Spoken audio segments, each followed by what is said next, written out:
Welcome into Three Questions with Ivan Maisel. Ivan, we have a Nebraska Cornhusker 3 questions lined up for you, as there's been quite a few things going on in Lincoln as of late. First question for you. What do you make of the timing for the Scott Frost firing?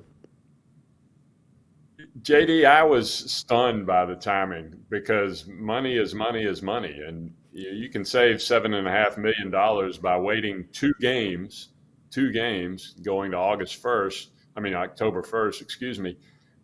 I'm just surprised because that's usually the way ADs think. So you can give credit to Trev Alberts for deciding to go ahead and make the change, and for the reasons he said Sunday, and I respect that. But man, that's a lot of money. I mean, $7.5 million, could pay for some non-revenue sports. It could pay a couple of years' salary for the next coach. So I'm just sort of surprised.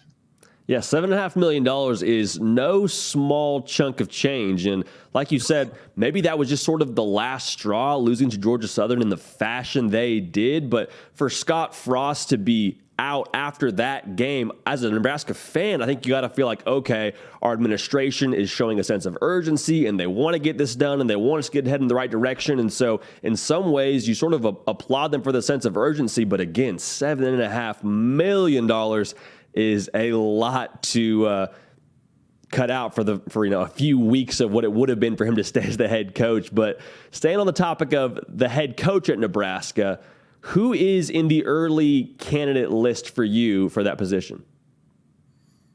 The obvious name, JD, to me is Matt Campbell. He's in the region. He has built a program.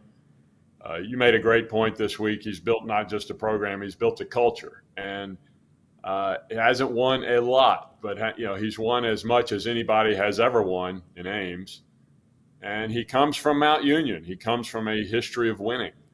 So all those reasons, I think, are solid. But I think we need to keep a really close eye on Mickey Joseph, the interim coach. He and Trev Alberts were teammates at Nebraska. Trev really likes him, really respects him. He's been around championships. He was on Ed Orgeron's staff at LSU 3 years ago. He's a terrific recruiter. Players like him. He knows how to move the ball. I mean, Mark Whipple's there for this year and next anyway. But I think those two guys are going to be at the top of the list. I'm fascinated to see just how much of a real consideration Mickey Joseph does, because in these interim situations, you sort of feel like, okay, are they a placeholder or are they actually going to get a fair shake when it comes to the job? Obviously, hope it's the latter for Mickey Joseph and his history at Nebraska. One more name that I'm interested to see in how it all unfolds, and some of this has to do with other logistics, but Matt Rule, the head coach for the Carolina Panthers. I understand there's some things with timing that have to go on, but with what he did at Baylor, rebuilding that program from the disarray they were in, that would be someone I'm really fascinated to see. Is there any feel you have on someone like Matt Rule or someone from the NFL ranks maybe taking a job at Nebraska? Well, and listen, Matt Rule won not only at Baylor, pulling that program back from despair, but he won at Temple, and winning at Temple is really hard to do. So, he's a obvious candidate, and he does it the right way. And he, who knows how long he'll be in the NFL, but he's still there now. He always seemed to me like he was a college coach, not an NFL coach. I guess it was an itch he had to scratch. But if he'd be interested, I think Trev Alberts would be nuts not to pursue him.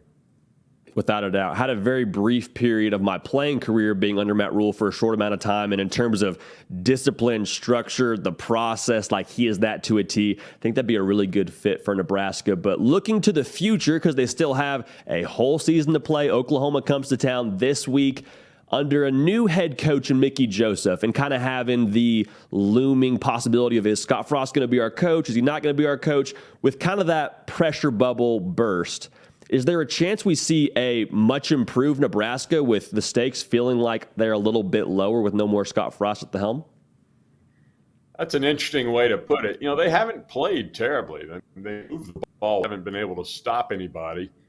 And I'm just real curious to see what Mickey Joseph's offensive philosophy is, how he can tweak things in terms of giving the defense a break. They're only been on the field. The offense has only held the ball 27 minutes a game, and I think the defense has just gotten tired. And part of that is Mark Whipple, and you know what you're getting when you hire Mark Whipple.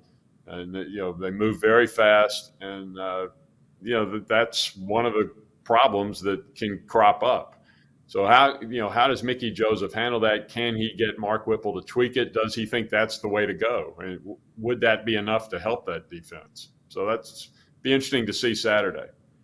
Anytime you got Mark Whipple calling the plays, they're going to sling it around the yard a fair amount, and they've done just that so far this season. Well, Ivan, what's on tap for this weekend? Are you traveling again? I am not traveling this weekend. I don't know if you've looked, JD, but week 3 is not quite measuring up to weeks 1 and 2.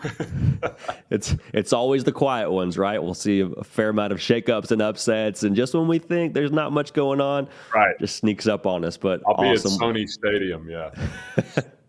Absolutely. Well, Ivan, appreciate you joining us. As always, folks, if you haven't yet, follow Ivan on Twitter, subscribe to the channel. We do this on a weekly basis. Ivan bringing his insight on all things college football. We will see you next time on 3 Questions with Ivan Maisel. Hey, y'all, thanks so much for watching. Subscribe to the channel here to make sure you don't miss an episode of The Hard Count. Also, be sure to check out other videos on the On3 YouTube channel.